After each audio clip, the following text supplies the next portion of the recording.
اعوذ باللہ من الشیطان الرجیم بسم اللہ الرحمن الرحیم والوزن یومئذ الحق، اور اس روز وزن ہوگا حق ہی میں۔ اس کے دو ترجمے اس کے ہو سکتے ہیں، حق ہی میں وزن ہوگا اور وزن ہی فیصلہ کن ہوگا۔ یعنی یہ کہ اللہ کی کوئی ترازو ایسی ہوگی، ایک تو ترازو دو پارٹوں والی ہوتی ہے۔ ایک ترازو آپ کو معلوم ہے کہ وہ سپرنگ بیلنس جو ہوتا ہے، جس شے میں وزن ہو اسی سے تو سپرنگ جو ہے نیچے جائے گا نا۔ باطل کاموں میں وزن ہی نہیں ہے، ریاکاری کی نیکیوں میں کوئی وزن ہی نہیں ہے، وہ سرے سے خالی ہے، وہ پادر ہوا ہے، ان کی کوئی حیثیت ہی نہیں۔ والوزن یومئذ الحق، اس دن صرف حق میں وزن ہوگا، نمبر ایک، اور اس دن حق ہی فیصلہ کن ہوگا، وزن ہی فیصلہ کن ہوگا۔ یعنی جو اگر دو پلڑوں والا ہے تو جس کا پلڑا نیکیوں کا بھاری ہے اس کے لیے نجات ہے۔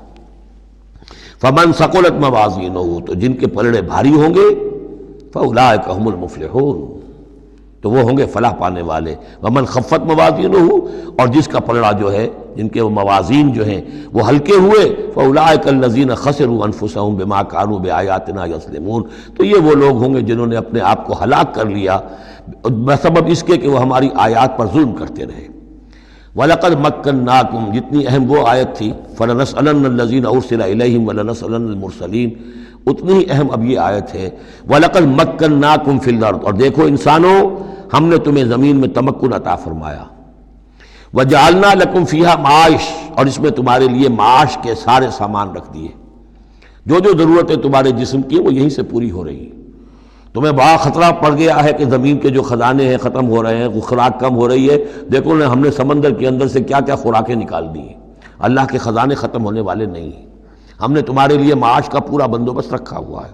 قلیلا ما تشکرون، لیکن بہت کم ہے جو شکر تم کرتے ہو۔ اب یہ جو آخری آیت تھی اس کے حوالے سے دوسرے رکوع میں مضمون چل رہا ہے۔ وَلَقَدْ مَكَّنَّاكُمْ فِي الْأَرْضِ، فرمایا وَلَقَدْ خَلَقْنَاكُمْ ثُمَّ صَوَّرْنَاكُمْ ثُمَّ قُلْنَا لِلْمَلَائِكَةِ اسْجُدُوا لِآدَمَ فَسَجَدُوا إِلَّا إِبْلِيسَ، دیکھو ہم نے تمہیں بنایا، پھر تمہاری تصویر کشی کی، پھر ہم نے کہا فرشتوں سے جھک جاؤ آدم کے سامنے۔ اب یہ آیت پھر ان لوگوں کو سپورٹ دیتی ہے جو قرآن مجید میں جو ایوولوشن، کریشن جو ہے انسان کی، اس کے بارے میں یہ سمجھتے ہیں کہ قرآن مجید سے نظریہ ارتقاء کو تقویت حاصل ہوتی ہے۔ میں آپ کو بتا چکا ہوں اب تک جو چیزیں آئی ہیں کہ ایک جگہ پر آدم کی مثال دی گئی، مٹی سے بنایا، اس میں کہا کن فیکون، وہ اسپیشل کریشن کی تائید والی آیت ہے۔ لیکن یہ کہ کسی مقام پر آپ کو وہ ایوولوشن والی بات جو ہے وہ سامنے آتی ہے۔ اب یہاں جو بات آ رہی ہے وہ اس اعتبار سے بہت اہم ہے کہ پہلے جمع کا صیغہ ہے، لقد خلقناکم، ہم نے تمہیں پیدا کیا۔ معلوم ہوتا ہے کوئی سپیشیز پہلے پیدا کی گئی ہے، نسل پیدا کی گئی۔ ثم صورناکم، پھر تمہاری تصویر کشی کی ہے، فنیشنگ ٹچز دیے ہیں، تمہیں بنایا ہے، تمہارے نقش و نگار سنوارے ہیں۔ ثم قلنا للملائکۃ اسجدوا لآدم، پھر ہم نے حکم دیا فرشتوں کو کہ جھک جاؤ آدم کے سامنے۔ آدم تو ایک ہے لیکن یہاں صیغے آ رہے ہیں جمع کے، اور اسی کی تائید ہو گئی تھی ان اللہ اصطفیٰ آدم و نوحا وآل ابراہیم علی العالمین، آدم کو بھی چنا تھا۔ تو معلوم ہوتا ہے کہ ایک امکان ہے، باقی یہ چیزیں جیسے کہ میں نے عرض کیا تھا یہ تھیوریز ہیں، لیکن ان میں جہاں کہیں جس چیز کے لیے کوئی آتا ہے اشارہ اس کو ہمیں جان لینا چاہیے، باقی we have to keep it open. ابھی دیکھیں گے اللہ تعالیٰ، ہو سکتا ہے جب حقائق اور مزید واضح ہو جائیں تو قرآن مجید مزید مبرر ہو کر سامنے آ جائے گا، لیکن جس حد تک وہ اشارات اب بھی ہمیں مل رہے ہیں انہیں بھی سمجھ لینا چاہیے، نوٹ کر لینا چاہیے۔ وَلَقَدْ خَلَقْنَاكُمْ ثُمَّ صَوَّرْنَاكُمْ ثُمَّ قُلْنَا لِلْمَلَائِكَةِ اسْجُدُوا لِآدَمَ فَسَجَدُوا إِلَّا إِبْلِيسَ، اب یہ مضمون ہم پڑھ چکے ہیں۔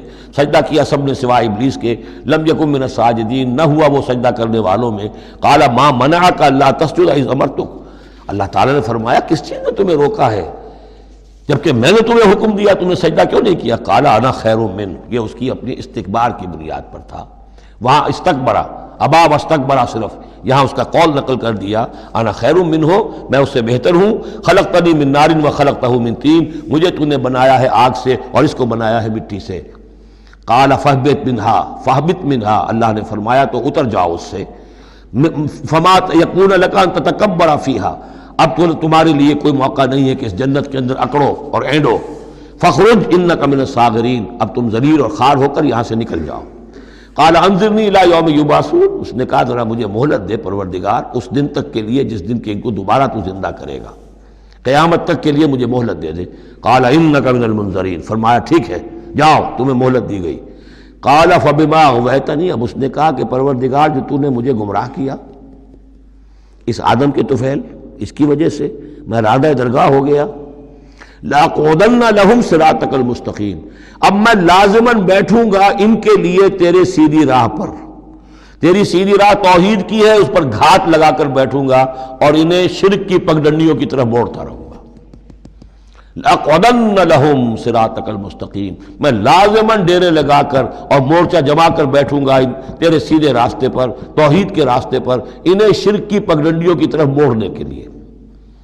ثم لآتینہم من بین ایدیہم، میں ان پر حملہ کروں گا ان کے سامنے سے بھی، ومن خلفہم ان کے پیچھے سے بھی، وعن ایمانہم ان کے دانی جانب سے بھی، وعن شمائلہم اور ان کے بائیں جانب سے بھی، ولا تجد اکثرہم شاکرین، اور اے پروردگار تو نہیں پائے گا ان کی اکثریت کو شکر کرنے والا۔ قال اخرج منہا مذموما مدحورا، اللہ نے فرمایا نکل جاؤ یہاں سے برے حال میں، خسیس حال میں اور مردود ہو کر، دھتکارے جا کر، لمن تبعک منہم، جو کوئی بھی ان میں سے تیری پیروی کرے گا، لاملأن جہنم منکم اجمعین، تو میں تم سب سے جہنم کو پر کر کے رہوں گا۔